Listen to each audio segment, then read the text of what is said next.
अस्सलाम वालेकुम फ्रेंड्स, मेरा नाम राशिद है और आज का जो मेरा फ़ॉर्मूला है वो इस चीज़ से कंसर्न है कि जो हमारा कंप्यूटर होता है वो बाइनरी लैंग्वेज को समझता है। डिजिट्स की जो लैंग्वेज होती है 1 2 4 5 ये वाले जो हिंसे होते हैं, ये वाली लैंग्वेज को समझता है।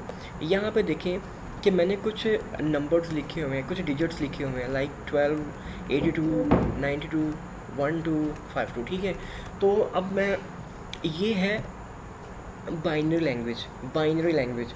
तो अगर मैं चेक करना चाहता हूँ कि ये करैक्टर वाली लैंग्वेज में किस तरह से होगा, तो इसको मैं चेक करने के लिए यहाँ पे इक्वालिटी के साइन के बाद CHAR, ठीक है, और इसको मैं यहाँ पे जाके इसको ब्रैकेट को क्लोज करूँगा।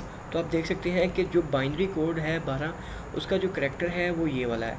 अगर मैं इसका चेक करना चाहूँ बाकियों का, तो मैं इसको कॉपी पेस्ट करूँगा तो आप देख सकते हैं कि 82 का R होगा, 92 का जो है ये स्लैश आ रही है, 12 का ये है क्वेश्चन मार्क टाइप, 52 का जो है वो 4 है, ठीक है। तो ये नंबर जो हैं बाइनरी हैं, इनका करैक्टर जो है उसको चेक करने के लिए हम करैक्टर का फॉर्मूला यूज़ करते हैं।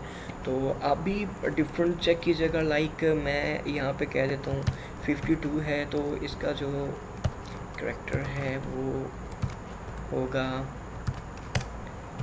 2 होगा, ठीक है। तो इस तरह से आप इसके ज़रिए डिफरेंट बाइनरी कोड्स के जो करैक्टर हैं वो चेक कर सकते हैं। तो आज का फार्मूला यही था मेरा, जो मैंने आपको बता दिया है।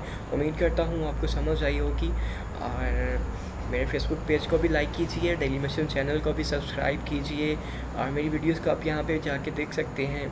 तो ठीक है, फिर मिलते हैं नेक्स्ट ट्यूटोरियल में। शुक्रिया।